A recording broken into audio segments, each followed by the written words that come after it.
All right. Are you ready? Have we started yet? I don't know anymore. Okay. All right. Let me know when we're starting. All right. Here we go.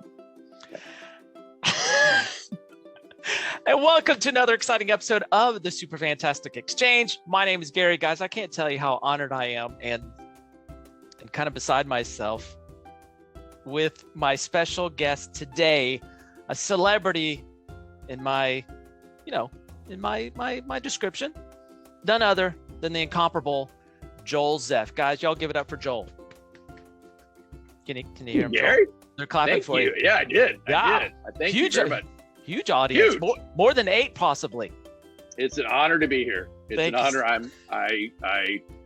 As podcasts go, this is it right here. Right? I've peaked, baby. I've You peaked. peaked. Congratulations. I've peaked. Super fantastic. Right. Title. Just on the title alone. I don't even know what we're talking about. But Who just on knows? the title alone, I'm in. It's just because it's a having great you, title. right? Yeah. Yeah. We broke out the fancy jackets for this episode even still. Tell your listeners or viewers, Both. I signed in. You're wearing a sequined jacket. Mm-hmm. And I'm like, well, do you want me to go get my sequin jacket, which I originally had purchased for a virtual event to give it a little splash, a little energy. Yeah. And you'd be surprised how much this $67 jacket, how much use I've gotten out of this $67 jacket. And people love it. And so you probably saw some photos or video, and you're wearing yours and I'm wearing mine. And let's make this happen. That's right. That's right. Guys, Joel Zeff, author, entertainer, extraordinaire. I'm going to add that extraordinaire part to it. Yeah. Joel, share with us a little bit more about who you are and what you do. Well, I am a keynote speaker and MC, and I bring energy and fun. I use improvisation and humor to engage, to entertain, to educate. I talk about the principles of improv, kind of filtered through my experience and also the experience of watching thousands of audience volunteers come on stage and play an improv game with me, and the choices they make about teamwork, helping each other be successful, about creating opportunity and positive support, about staying in the game, being present in the moment. Excuse me, I just got a little frog. Where did that frog come from? We're all a little nervous. Finding success. You're nervous. I'm not.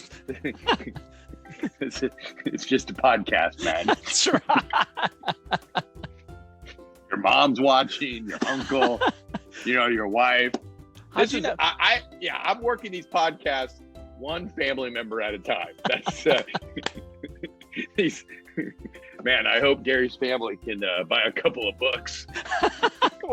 They're all getting one for Christmas. That's what I'm working on.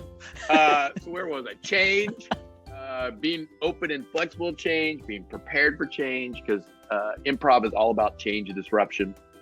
And so I take these messages and the improv and the humor, and I speak at conferences and various events and associations and corporate events, sales events, leadership events, management events, frontline, you name it, and just bring that fun and energy. And I've been doing it. I say 1997 is when I started.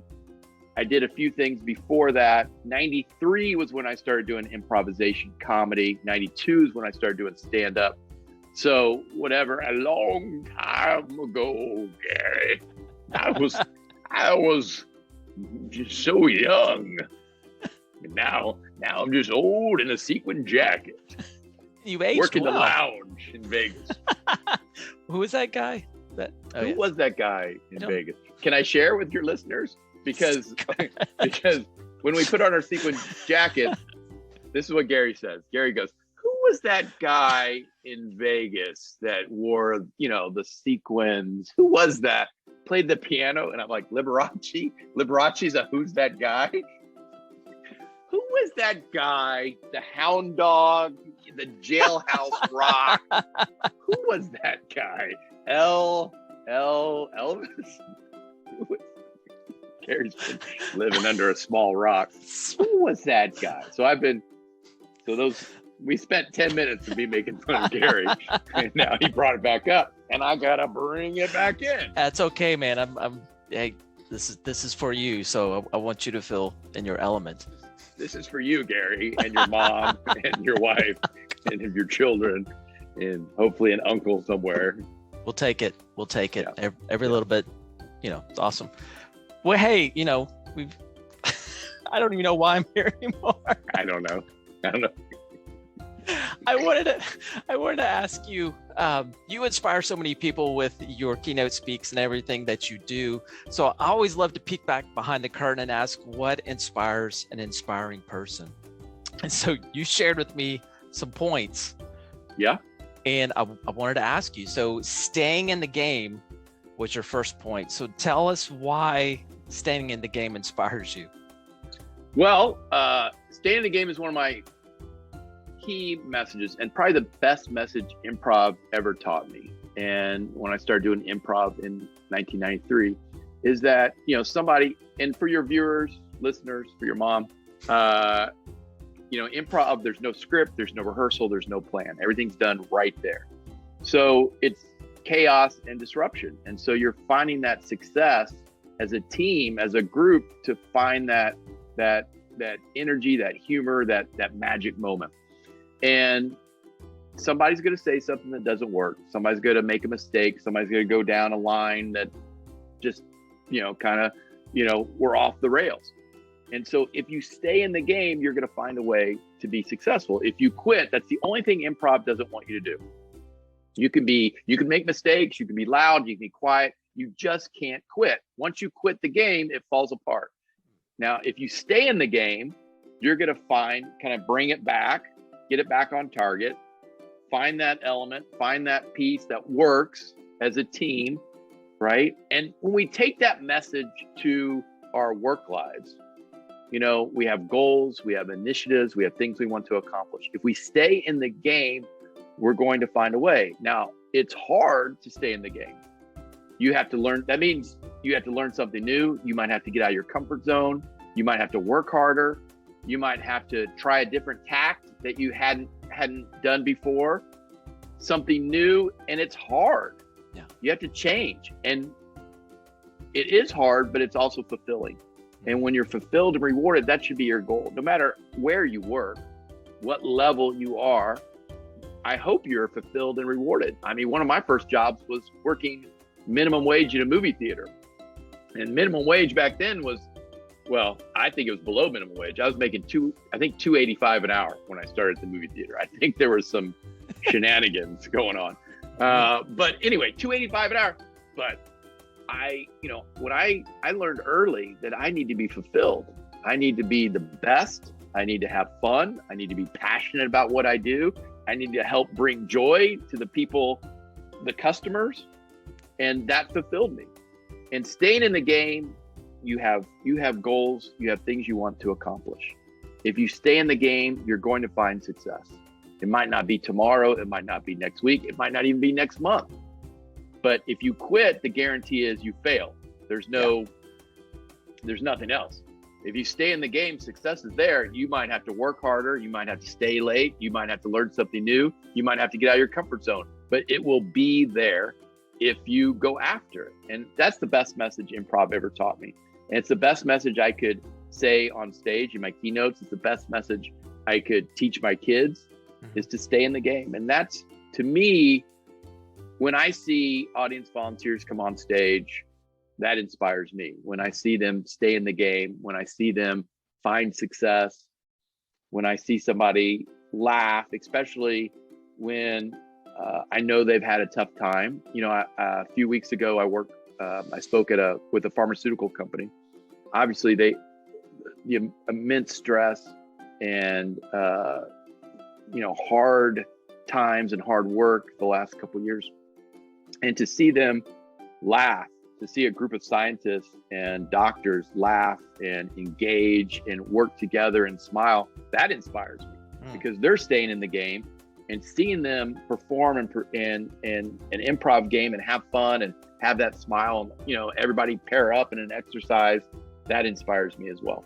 Yeah, that's outstanding. And I love how you really do the improv translates so well to any industry, but it's bottom line, staying in the game, pushing through and being intentional and determined that it may be not a great scenario now, but if you keep pushing through, keep being intentional about it, you're going to get to the other side. But it takes time, and just keep working through it. And I love that.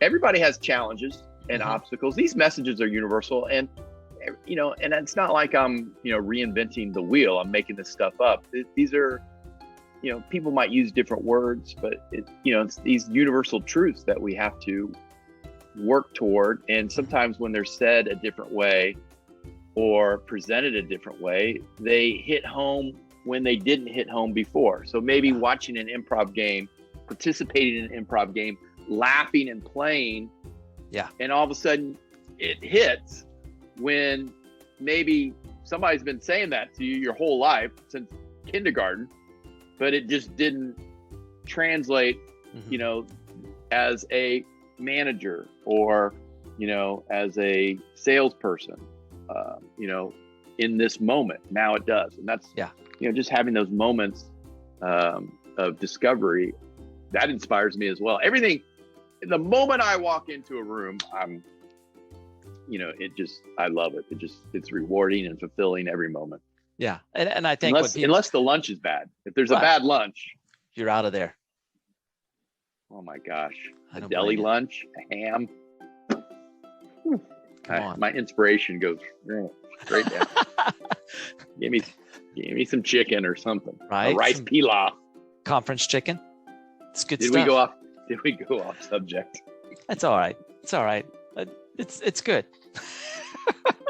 Hey, the next thing that you shared with me inspired you is creating opportunity and that positive support. So that, coming from staying in the game, how does creating that opportunity, where does that come from, and how does that inspire you? I tried to filter what improv taught me into words and phrases that will help people understand what I'm trying to communicate and hopefully understand, and they make that connection to what they do. And so I bring people up on stage, we do an improv game. I'm giving them opportunity, right? Opportunity to be creative, opportunity to work together as a team, opportunity to lead, opportunity to take responsibility, right? Take ownership, be accountable. And that's what we want from anybody that we work with, all these things. And I'm just creating this opportunity. Now the audience, they give that positive support through their laughter and applause. Now I'm giving positive support as well, but the audience is the key. They're giving that laughter and applause, and you can see the confidence in the audience volunteers. Now, sometimes I speak to groups and they're, wah! There's, they start here, right? Yeah. They're like, woo! We're at a resort! Wah! The management conference. Free stress balls. Who doesn't want that? What was that guy's name? Anyway, so and then some groups, are just they're and I got to get them, and so I give them the opportunity. The audience gives them positive support, and you see their confidence. You see in their body language, in their eyes, and they start producing more. They start doing more on stage. Now, think about, they've never played this improv game. They might not even know the people on stage with them. So they've never been in this situation. It's probably out of their comfort zone. And so they're receiving this positive support, and now they're taking advantage of that opportunity, and they produce more. They're more confident, and they keep delivering more.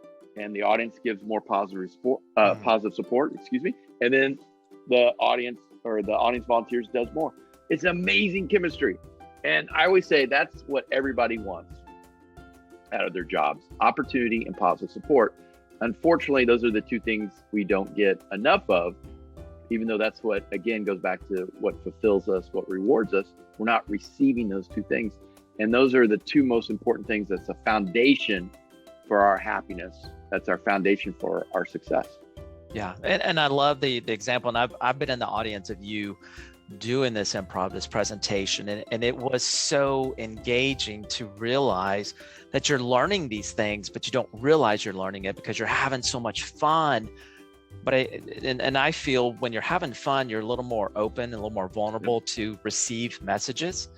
And your approach of laughter and engaging people and bringing people on stage with the improv, and I love that give and take of, you know, giving that opportunity for a person to get on stage to do something they've never done and to get that encouragement is such a translatable lesson that, you know, all of us leaders can take back to wherever we work, whatever industry it is, to give that person that opportunity and encourage them. You know, not only you as the leader, but the team surrounding them gives them the encouragement. And it's such a, you learn without knowing you're learning. And that's one of the things that I absolutely just, you know, I really appreciate about your approach. It's just been so valuable. Well, you know, improv was originally designed as a teaching tool back in the late 30s. A woman named Viola Spolin at NYU. She was a teacher at NYU, and she created improv.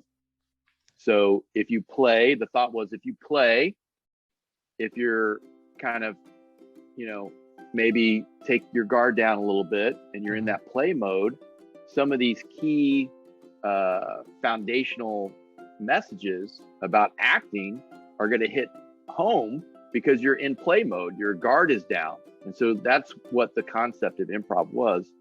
And she wrote a book, and some of the people that she taught went to Chicago and started a group called the Compass Players, and then they moved and that evolved into Second City, and so, you know, the transition was like that. But it was improv was originally designed as a teaching tool. And I just kind of take it back. It's obviously very entertaining, very fun, and it's very universal. Anybody, no matter what age, no matter what level of employee, no matter where background, you want to play, you want to have fun, you want to engage. And when you do that, you have these moments, these magical moments, and these magical moments really hit home, and you retain the message, you remember the message because it's connected with a moment in time where you felt great and you're laughing. There's no better way to spend an hour than through laughter with your peers and your colleagues or anyone. And so you're having fun, you're laughing, and so that memory is with that laughter and that memory of staying in the game, creating opportunity and positive support. And as leaders, it's not that hard. It's not like someone's asking for, you know, a huge raise. That's not what the opportunity we're talking about. They might want more training. They might want more responsibility. Maybe they want the opportunity to present an idea, or the opportunity to do something, a different role, or to take on a different project. There's lots of different opportunities that's going to fulfill and reward us. Yeah. It's about, as a leader, asking your team, you know, what's going to fulfill you? What's going to make you happy? And you're going to be surprised by the answer. One, what the answer is, and two, how surprising, how easy it is to provide that opportunity. And what do you get back in return? A passionate, energized team member that's going to help you reach your goals. Wow. And if someone's not going to give you that opportunity, that's a huge clue that you're in the wrong place and they don't deserve you. And there's plenty of places that are going to want a passionate, energized team member, and that's going to give you opportunity. And you shouldn't stay somewhere that's not, and you shouldn't stay somewhere that's not going to give you positive support. How easy it is. It doesn't take any money, barely takes any time. You don't need technology to say thank you. You don't need a huge budget. All you need to say is, I appreciate you. You did an awesome job. I'm glad you're here. Thank you. Wow. What a great presentation. What a great project. What a great portfolio, whatever. Because it's a gift, and it's the best gift you can give anyone, and it doesn't take any time, and it doesn't take any money. It takes nothing to say thank you. Yeah. And it means so much. That's awesome. Thank you, Gary. Thank you. Thank you. My mom thanks you as well. Joel, this is hard to believe. We've already at the end of our time. This has been... What? Yes. This has been amazing. beyond amazing for me. And I want to thank you so much for joining me. Guys, please grab a copy of this book. This is a funny book. It's valuable. It's a great book. Well, believe it or not, yes. And I don't know, I'm probably losing a few sales if I say this. Your mom probably won't buy a book now. But it's the 15th anniversary of this book. August 20. So 22 in August will be the 15th anniversary. And strangely, so it's all of my messages 15 years ago. No, same messages. And I tried to write the jokes. Would this joke work in 2022? And it does. Congrats. So it does. Expiration date 2023. I talk about leaders in mock turtlenecks. There was a time in the early 2000s where everyone wore a mock turtleneck. Yes. And so I make fun of those type of leaders. So if you can, as you read this book, just cross out mock turtleneck and put Patagonia vest. Love it. Joel, I got to wrap up. Thank you so much, guys. Follow Joel on his website. Follow him on LinkedIn. Joel, thank you so much. It's been a pleasure having you on the Super Fantastic Exchange. Thank you. Gary, it has been an honor. Super fantastic. Thank you, sir. Rock on. Big ta-da. Big ta-da. Everyone. Really appreciate it. We'll see you on the next episode. Thank you, guys. Thank you, Joel.